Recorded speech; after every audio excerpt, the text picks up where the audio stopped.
ભસ્મ ધારણ કરવાનો મહિમા શું રહેલો છે એ સમજાવતા સૂતજી બ્રાહ્મણોને કહે છે કે હે બ્રાહ્મણો, તમે ધ્યાનથી સાંભળો.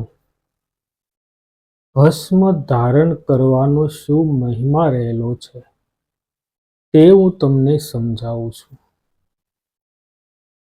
સૂતજી આગળ સમજાવતા કહે છે કે જે ભસ્મ અગ્નિ વડે બનેલી હોય અથવા તો કોઈ યજ્ઞો દ્વારા નિર્મિત થઈ હોય, ઉત્પન્ન થઈ હોય, એ ભસ્મ પવિત્ર અને મંગલકારી છે.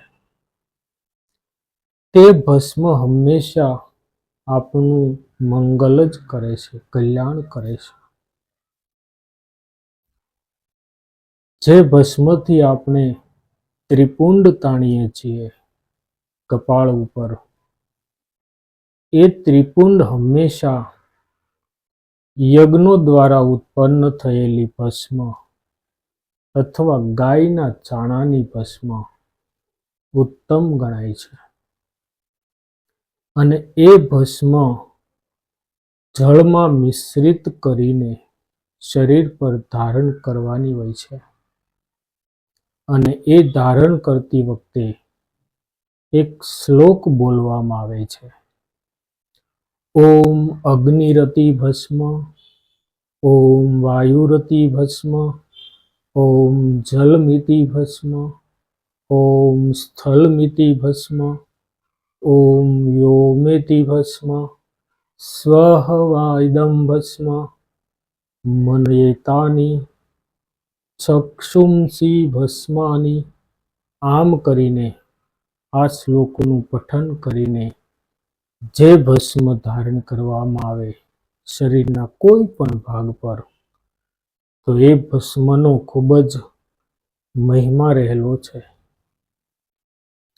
એ ભસ્મ શરીરમાં ધારણ કરી લઈએ તો શરીર ઉર્જાવાન બને છે. કોઈ દેવી ઉર્જા આપોઆપ પ્રગટ થાય છે. મન એકાગ્ર બને છે, ચિત્ત એકાગ્ર બને છે અને સત્યના માર્ગે ચાલવા માટે મન અને હૃદય પ્રેરાય છે. આ મંત્રની સાથે જળ મિશ્રિત ભસ્મ જો શરીર પર ધારણ કરી લઈએ તો આપણું કલ્યાણ થતા કોઈ રોકી શકતું નથી. એટલો એનો મહિમા છે. જાબાલ નામના એક ઋષિ થઈ ગયા. સૂતજી કહે છે કે જાબાલ નામના એક ઋષિ થઈ ગયા. તેમણે પણ કહ્યું હતું કે જે મનુષ્યને મોક્ષની ઈચ્છા છે, મોક્ષ જેને પ્રાપ્ત કરવો છે, એ મનુષ્યએ હંમેશા આડું ભસ્મ ધારણ કરવું જોઈએ. આડું ભસ્મ ક્યારેય છોડવું જોઈએ નહીં. ત્રિપુંડ ભૂલથી પણ ઊભું નથી કરવાનું, આડું કરવાનું છે. આવું એ જાબાલ નામના ઋષિ કહી ગયા છે. તો એમનું દૃષ્ટાંત આપતા સૂતજી ભસ્મની મંગલ કથા ઉપસ્થિત ઋષિ મુનિઓને સંભળાવી રહ્યા છે. આ જાબાલ ઋષિ કોણ છે એના વિશે થોડોક પરિચય તમને આપી દઉં.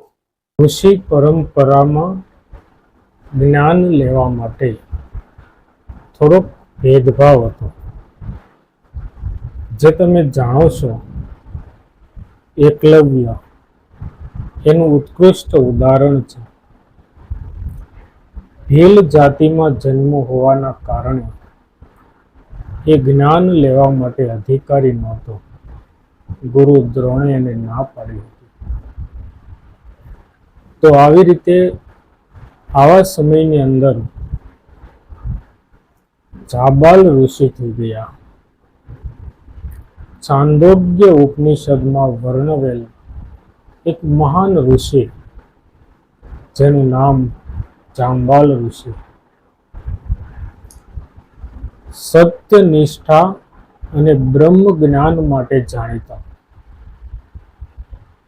સત્ય પ્રત્યેની એવી નિષ્ઠા કે સંજોગો ગમે તેવા આવે, સત્ય ચૂકે નહીં, કોઈ દિવસ જૂઠું બોલે નહીં.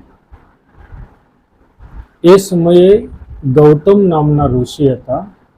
એમની પાસે એમને જ્ઞાન લીધેલું અને એમની સત્ય નિષ્ઠા અને બ્રહ્મ જ્ઞાન માટેની જે ઓળખ હતી, એ ઓળખના પરિણામે ગૌતમ ઋષિએ તેમનો સ્વીકાર કર્યો હતો.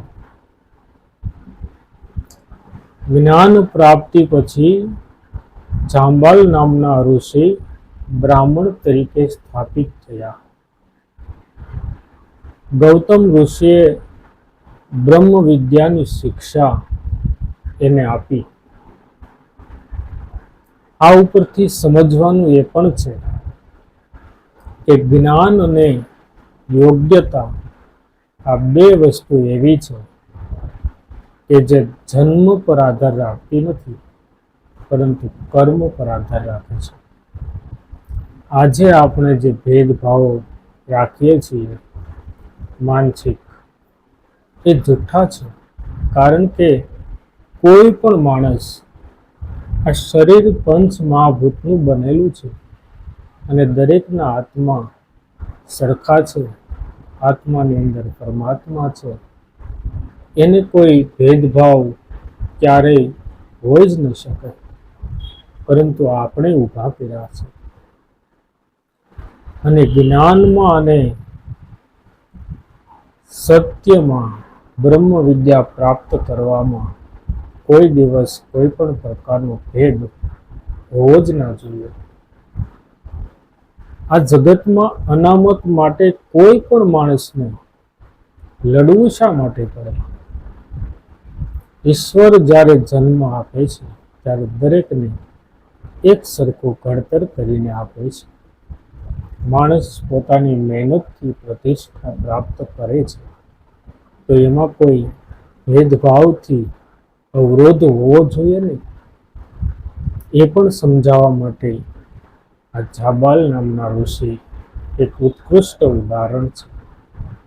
તો એ જાબાલ નામના ઋષિએ કહ્યું હતું કે જે પણ મનુષ્યને મોક્ષની ઈચ્છા છે, તેમને આડું ત્રિકોણ કરવું ક્યારેય પણ છોડવું જોઈએ નહીં, હંમેશા કરવું જોઈએ. ભસ્મનો આ મહિમા છે.